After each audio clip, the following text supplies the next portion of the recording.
Hey YouTube, Ovan here. Today we're looking at EDC fixed blades.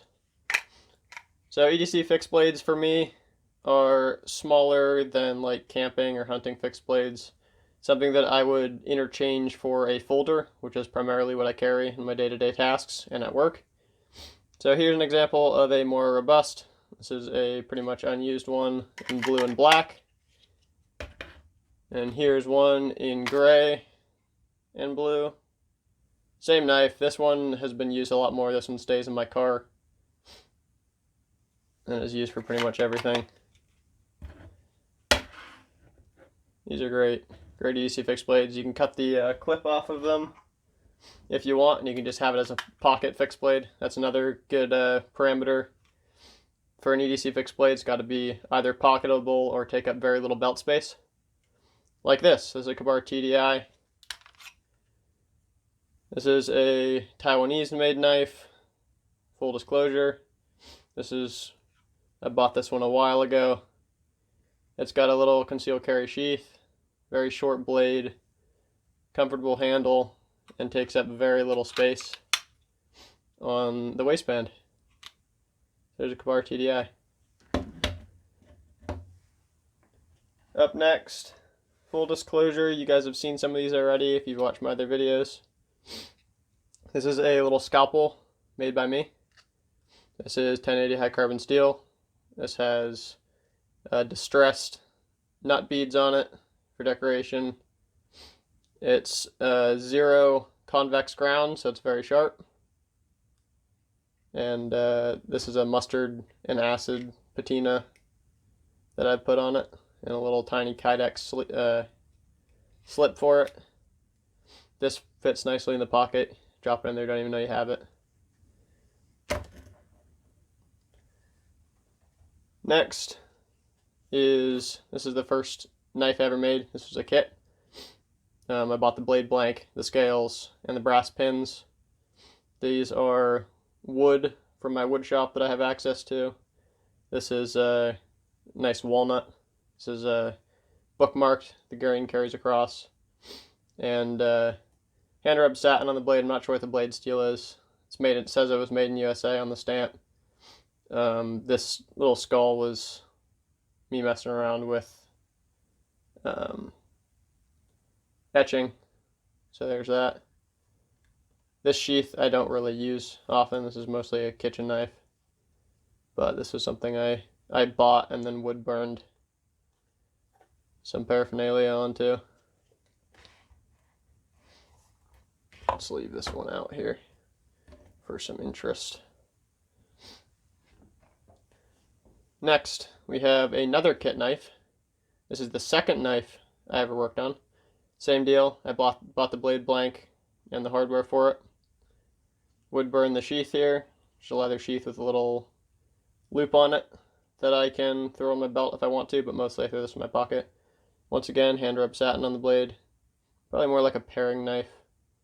This is maple, tiger maple on the handles, also bookmarked. And these are stainless steel pins. So that's a very nice little, this is sort of like a little ski and do. You could throw it in your sock too if you were feeling Scottish.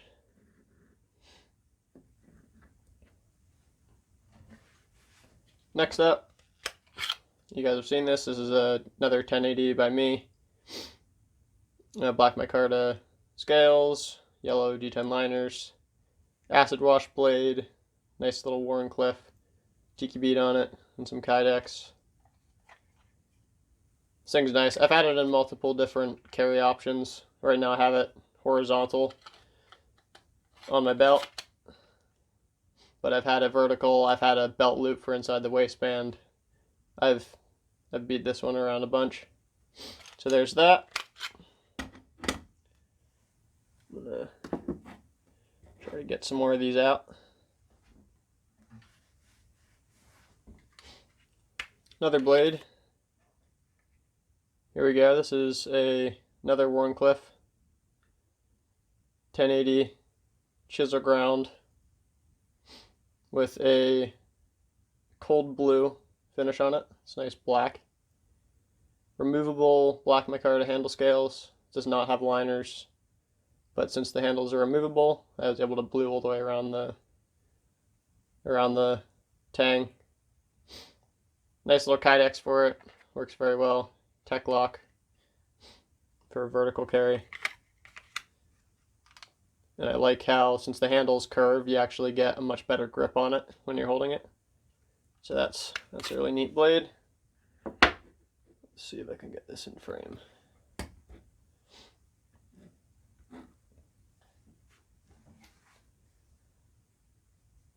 This is another blade.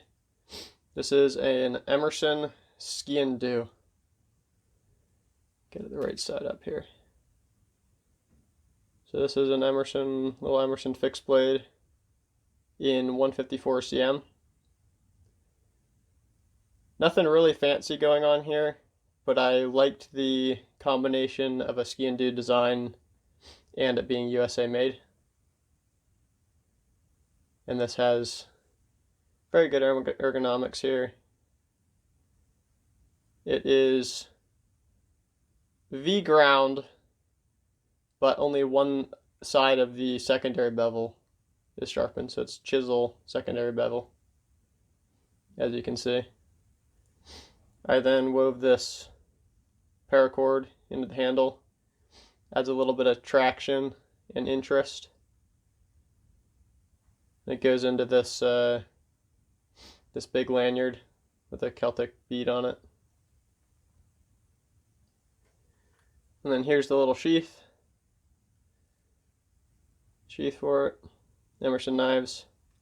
The stitching on this one was pretty shoddily done, so I redid it with black instead of brown stitching. So that was a fun little DIY project. I love the color of the leather though. It's got dark and light in there. Looks really good. It came as a neck knife. There's a hole in here for a chain, but I like to carry it in the pocket as a little pocket fixed blade. Neck knives always seem to bug me, having stuff dangling around my neck. So this paracord does obstruct the sort of pattern in the handle a little bit, but I think overall it looks better. It looks pretty neat. These are limited and hard to find. I was on a wait list for a while to get this, and then finally one popped up and I snagged it. I've been looking for a good Ski and Do since my Scotland excursion. I went to Scotland a year ago and had a ton of fun over there. And my heritage is very Scottish as well, Scottish and Irish. So that's why I appreciate this design. Let's see if we can get this out here. Boom. Next blade. This is another one made by me. This is a very nice little, I think, hunting knife. This is made out of 1080. Black micarta, orange G10 liners. This one has very nice grinds. This is one of the second ones that I did when I was doing all file grinding. I have a little 1x30 belt grinder now, but this was back when I was doing everything by hand with files. So I'm very happy with this one. Nice symmetry there. Very sharp. And the ergonomics on this thing are great. Love this size. You can sort of pull back or you can hold forward. It's very nice. See-through pin construction. I could throw a lanyard on there if I wanted to. And this kydex, I've made many kydex sheaths. This one fits the best. It has the best retention. All the retention is on the handle, which is where it should be. And there's no touching of the blade in and out of the sheath, which is something I've learned. Makes for a good kydex. Spacing's nice. I've had issues with that in the past. And this is an actual tech lock. You can see with the gun markings there. So I really like this one. One of my favorites that I made so far. And this one is only to be surpassed by this most recently made fixed blade made by me. This one is the first knife, actually it's the third knife I've made with I have a 1x30 belt grinder, just by Harbor Freight. and I've been messing around with that. This is the first blade I've made with that. And this is once again 1080. The reason I like 1080 is because I can heat treat it myself with good results. And I don't have to send it off like a stainless steel. So that's why so many of my blades are in 1080. So 1080, beautiful walnut scales on this. Very neat. White liners. Just beautiful walnut grain. Love it. 2 see-through pins there. This is a nice little drop point. It's pretty small. I have medium to small hands, and this I designed to fit my hand perfectly. Love this blade. This is by far my favorite blade I've made so far. And the sheath, I bought this sheath and then cut it down so it's a pocket sheath, and then did this wood burned decoration, sort of Celtic knot on there. That I think is really neat. When you stick it in, perfect retention, perfect for pocket carry.